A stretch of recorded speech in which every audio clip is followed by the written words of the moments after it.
Ladies and gentlemen, here's the universal truth. If we are working on something, meaning that we are actually putting in the hours, then we will essentially get better at those things. And so, for example, if we are thinking about the endeavor of building a business, let's say with getting business with cold calling, then initially, you just simply don't think and don't consider yourself as a good cold caller or someone who is good at getting business. But if you're actually putting in the work every single day, 4 hours, 6 hours, 8 hours, 10 hours, then after time, not only that you will just simply have more business, but you will eventually override this identity that you are quote unquote not good at cold calling.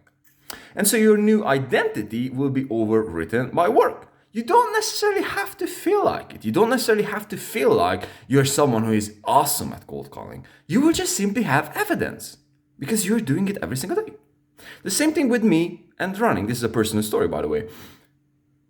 When I was back in school, I was afraid of PE classes, man.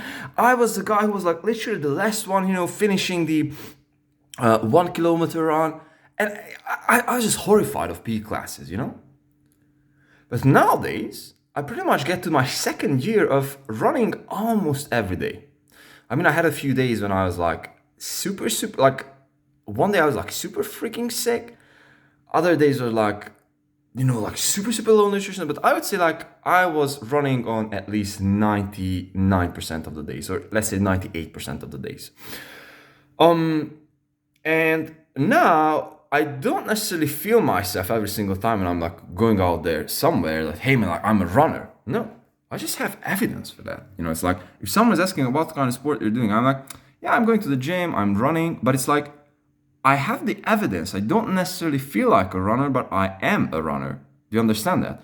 And it doesn't necessarily matter how you feel. It matters what the actions look like behind it. If you love